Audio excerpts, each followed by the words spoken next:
Hello, and welcome to the Behind the Sounds video for my latest release, Autumn Fog. In case you are new, my name is Justin Robinson. I'm an ambient musician and ASMR artist, and in this series, I discuss a recent musical or ASMR release that I've put out. And today we are talking about Autumn Fog, which is out now. You can check the links in the description to download the track from Bandcamp, to stream it from Spotify, Apple Music, wherever you get your music. So for a little background, I create a lot of my sounds using a looping process. I'll leave another link in the description that kind of demonstrates how I do that. And I live stream live layered ASMR and ambient music on Twitch 3 days a week. And the track that you're hearing now, Autumn Fog, was actually created and initially recorded live on stream maybe a month or two back. I did not intend to record a track live on stream, but every now and then during the improvised looping sessions that I do, a combination of sounds presents itself that I just really enjoy. So I will hit record and capture the sounds coming from each separate looping mixer track. So usually I have kind of ASMR sounds on 4 different tracks and then more musical sounds on another 4 tracks. And so that's what I did here. I just hit record, kind of let it play, enjoyed how it sounded, and figured maybe I'd do something in the future with that. So since on stream, I'm not aiming to get, a very clean recording. Things are happening live, usually over a few hours, so sounds kind of build up and fade out, and you get kind of weird little cracks and blips and bloops that, you don't always expect. So my initial plan was to record this, go back, listen to it later, and then recreate the sounds that I really enjoyed. Get a nice, clean recording of a little guitar, some vocals, the gyro sound that I used here. And I tried that in my production process, and what happened was I was getting nice, clean recordings, and something about the magic of the live, improvised, sometimes gritty and dirty, strange sounds, something about that got lost, and so it wasn't working out that great. So after a few takes, I kind of abandoned that idea and decided, well, let me just try tweaking, getting a nice mix of the 4 tracks that I had recorded, and let's see if I can make them work in a way that sounds polished without losing the kind of nice charm and dirty parts of it. And pretty quickly I realized, yeah, this is the way to go.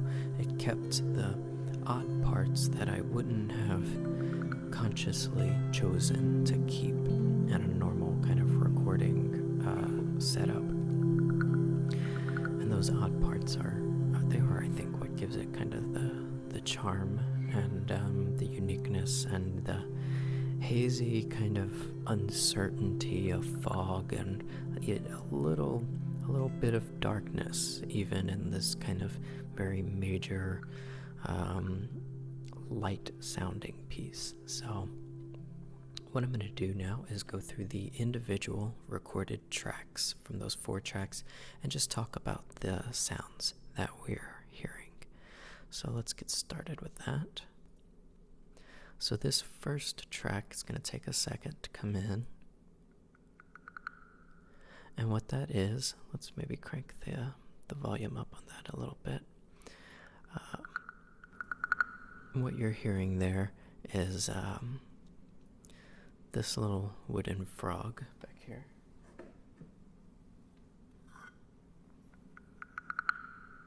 So a little, and what you can hear is that it has a lot of reverb there, and there are a couple of times that I'm hitting this before it hits the loop point. So this one is very clean, and then what you'll hear is one more, and then right at the loop point another one. So that was one of the things I wanted to clean up, because that second part is not super natural sounding. Whereas the first one that's quiet and separate, I wanted more of that. But something about having those two together in a way that almost sounds too quick to be natural. I enjoyed that, and it's just the right timing. When I tried to re-record this, it was too clean. It was too nicely, evenly spaced. So I think that this was a major part, and it's a quiet piece. It only comes around now and then, and you can hear some panning as it goes between the left and right stereo channels. So this track is only this one sound. The next tracks have a lot more layering going on in them. So let's go to our second track.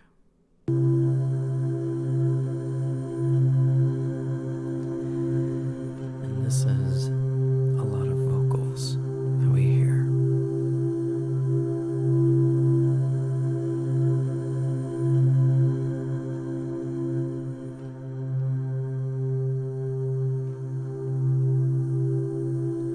So you can hear there is a low vocal, kind of,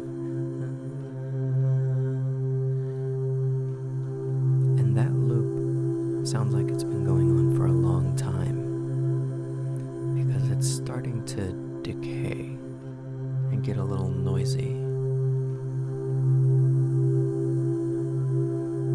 And then we hear a few higher vocals,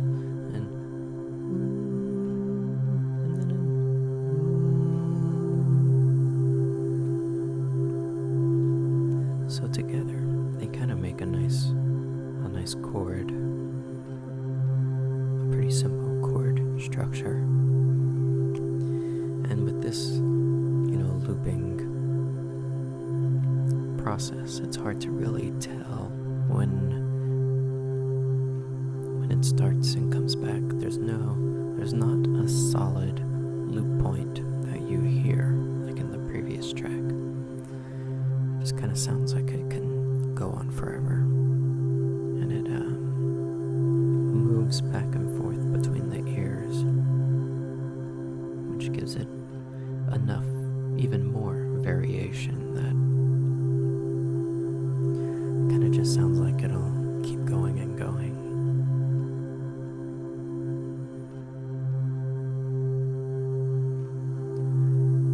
And kind of in the background, every now and then you hear just a little bit dirtier clicks, which is probably, me moving, hitting the microphone, or picking something up.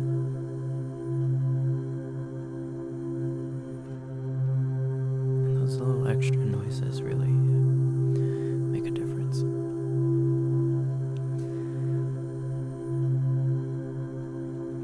So while we're enjoying this track, which I like a lot,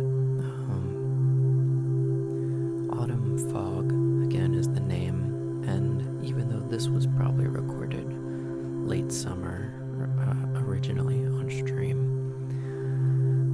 I find the hazy vocals to be what's kind of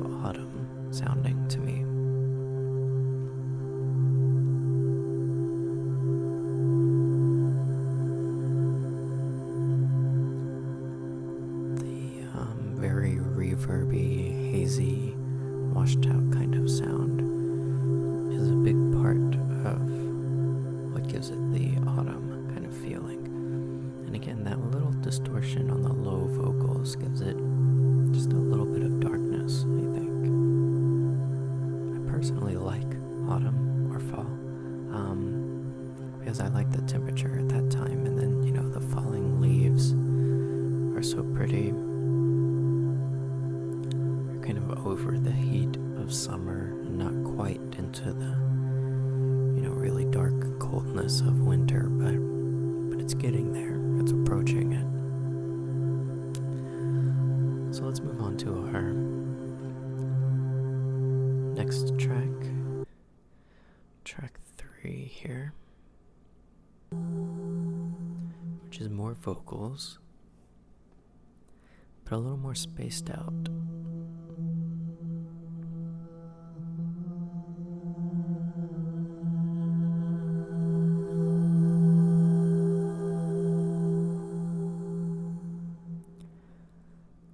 So this track gives a little space in between each section. Starts with a little low vocal and doing a little kind of melody.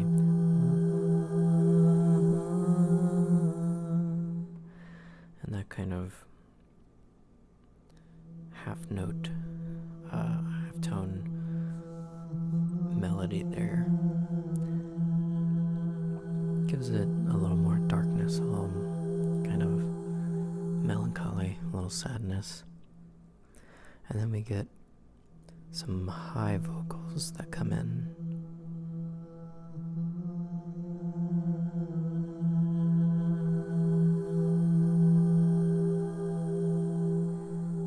Kind of high ooh. And this track is really moving back and forth the space in that long ooh. It's time to kind of write, to kind of move right from one ear to the other. And I like that kind of movement, especially in the theme of this track. It's almost like a little wind kind of swirling around your head, I think.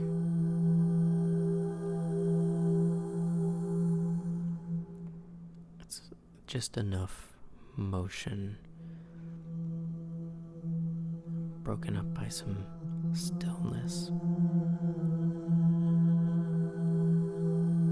And if we listen to this track with the second one, the other vocal track, I think you get the nice, you can really hear how those vocals work together.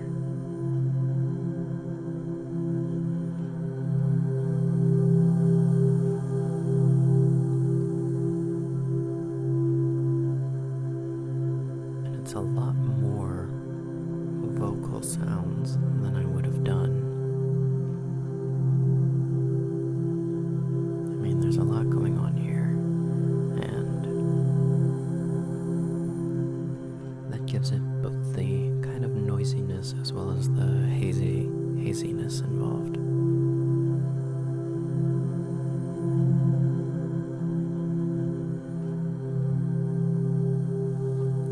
So I'll take the second track out and leave it just with the third again. This track's also mixed a little quieter than the other one.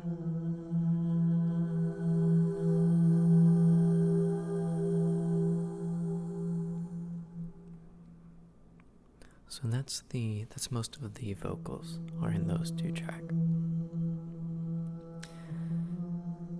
So those hazy vocals with the little percussion sound, I think those are sounds that I really kind of feel like identify with fall. And then also the acoustic guitar. So I have a Luna acoustic guitar back here that I use. I used to use an electric guitar on stream.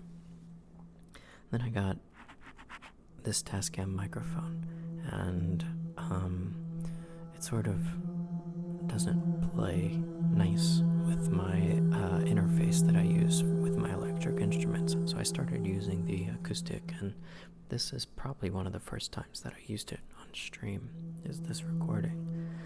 So I didn't really know what I was doing or what the plan was. So there's a few things going on this track. And actually the first thing you hear, those first notes, you can hear some piano. And the piano goes on throughout the track, but it's what often happens in this live layering process is I'll record an instrument and it slowly fades out, and then whenever that track gets a little too quiet and I need to add some more, I'll just layer more on top of it. So the result is that you get these really subtle, quieter sounds underneath. It's almost like a big, side of a cliff where you can see all the different layers in the earth. And you get these some that are kind of hidden underneath, and then these louder sounds on top. So you can hear the guitar comes in immediately right over that piano.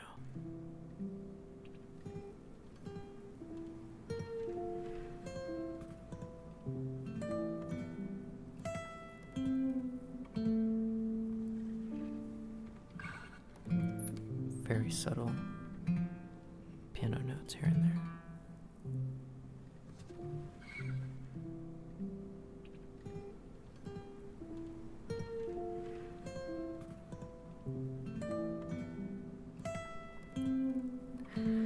So what I can hear playing those really high parts on the guitar is that I'm kind of fumbling around.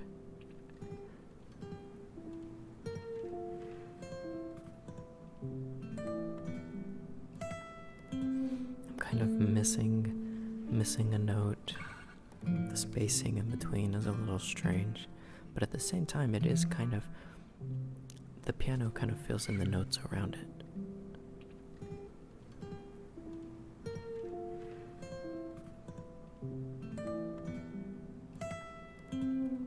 One thing for me with ambient music is that our brains do a lot of work to pick up patterns. And that's why most, popular music is on a strict kind of beat, and things repeat on a kind of grid of notes. There's no grid going on here. Even just this track alone, the piano is not playing at the same timing as the guitar.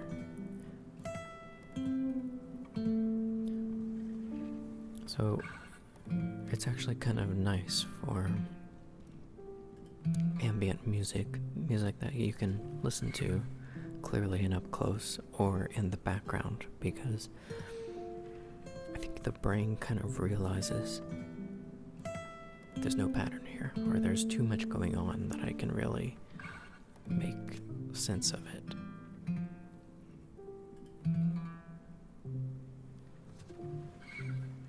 And you also hear kind of the motion of me moving the guitar around. It's picking up as I'm going from the high parts to the low parts.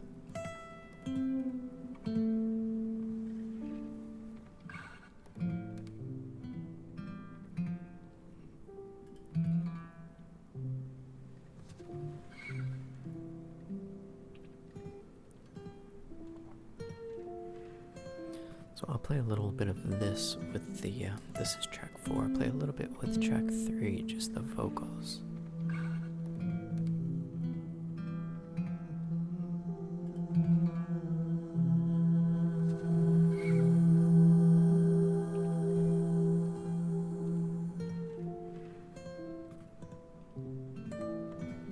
And because these loops are not the same length, the guitar and the piano are recorded on the same loop, so they are always playing at the same time in relation to each other. But the guitar and piano have a different loop length than the vocals, so they are always playing in different times in relation to each other, which again goes goes back to the idea that it's either too complicated to make sense of and sense a pattern, or there's just no discernible pattern.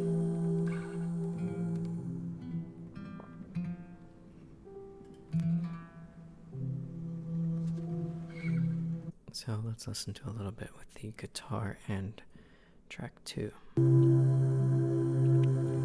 which track 2 again has these vocal layers that really kind of form the major chord that does give it the kind of uplifting feeling. And the piano and guitar, I'm all playing in C here, so they kind of work really well together.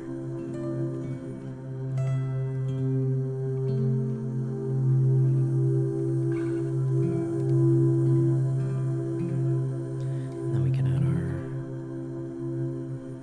our froggy sound in.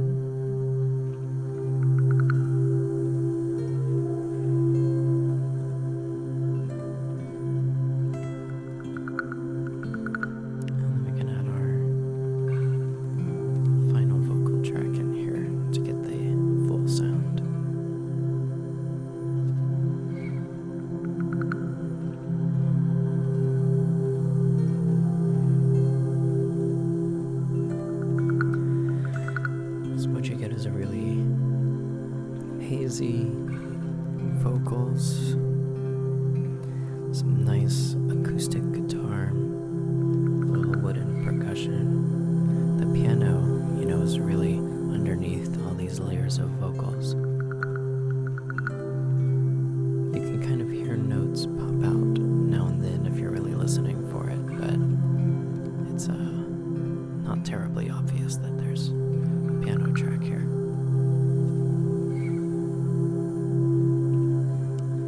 And again, all those sounds working together really are what make this piece work for me.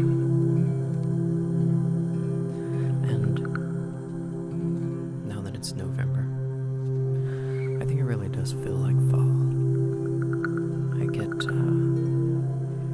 I get a very strong fall sense from this track, which is why even though I recorded it in the summer, I was kind of holding on to it because I had a feeling it was going to be right for this time of year. So that is Autumn Fog. Sometimes I forget the names. And I hope you enjoyed kind of hearing the separate tracks and the ideas and what went into the thought behind it. Again, there will be links below in the description. You can grab a download,